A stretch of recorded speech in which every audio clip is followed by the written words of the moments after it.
कक्षा 12वीं की प्रथम पाठ नव निर्माण के बारे में आज हम जानेंगे। तो सबसे पहले हम यह जानेंगे कि नव निर्माण एक कविता है जिनके लेखक कवि त्रिलोचन जी है। सबसे पहले हम कवि परिचय जानेंगे, फिर उनके बाद मुख्य कृतियाँ और विधा परिचय और पाठ परिचय। तो आइए जानते हैं कवि परिचय। तो कवि, जैसा कि हमने अभी बताया कि कवि का नाम त्रिलोचन जी है। तो त्रिलोचन जी का जन्म 20 अगस्त 1917 को उत्तर प्रदेश के सुल्तानपुर जिले के कटघरा चिरानी पट्टी में हुआ। इनके वास्तविक नाम वासुदेव सिंह है। इन्होंने हिंदी के अतिरिक्त यानी कि हिंदी के अलावा अरबी और फारसी भाषाओं के निष्णात ज्ञात माने जाते हैं। मतलब हिंदी के अलावा भी इन्हें अरबी और फारसी भाषाओं का ज्ञान था। पत्रकारिता के क्षेत्र में भी इनका सक्रिय रहना बहुत ही सराहनीय था। इन्होंने काव्य क्षेत्र में प्रयोग धार्मिकता का समर्थन किया और नव सर्जन करने वालों की प्रेरणा स्रोत बने रहे। इनका साहित्यिक भारत की ग्राम समाज के उस वर्ग को संबोधित करता है जो वर्षों से दबा कुचला हुआ है, यानी कि पीड़ित है। इनकी साहित्यिक भाषा लोक भाषा के अनुप्राणिक है। सहज सरल तथा मुहावरों से परिपूर्ण भाषा इनके साहित्य को लोकमानस तक पहुंचाकर जीवंतता भी प्रदान करती है। अतः ये त्रिलोचन जी का 2007 में निधन हो जाता है।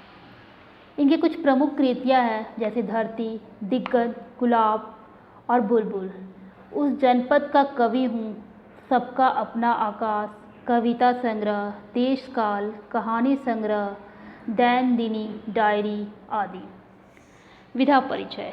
चतुष्पदी। चतुष्पदी यहाँ कहा गया है 4 चरणों वाले छंद होता है, यानी कि जब 4 छंदे वाले पंक्तियों वाले कविता लिखी जाती है तो हम उसे चतुष्पदी कहते हैं।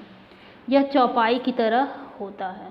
इसमें 4 चरण होते हैं, 4 पंक्ति में से लिखा जाता है।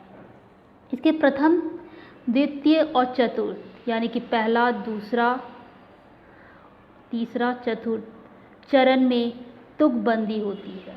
भाव और विचार की दृष्टि से प्रत्येक चतुष्पदी अपने आप में पूर्ण होती है। अतः यह कविता की भावनाओं को बहुत ही विस्तार पूर्वक बताती है।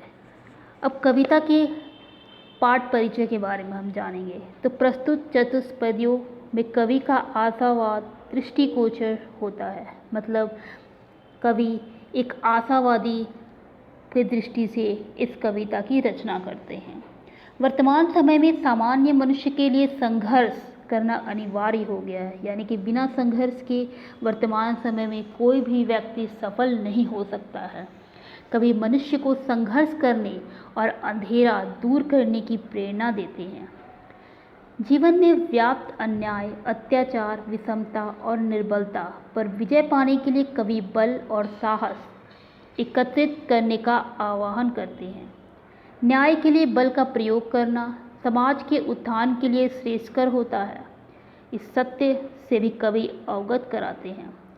कवि का मानना है कि समाज में समानता, स्वतंत्रता तथा मानवता को स्थापित करना हमारे जीवन का उद्देश्य होना चाहिए।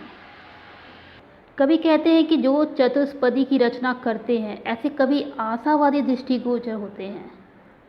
मतलब यह मनुष्य की आशाओं को बांध कर रखते हैं और अपने कदम कभी ना पीछे लेने के लिए कहते हैं। साहस बांध कर आगे बढ़ने की प्रेरणा देते हैं। यही सब इस चतुष्पदी काव्य में भी बताया गया है कि आज आधुनिक युग में मनुष्य के लिए,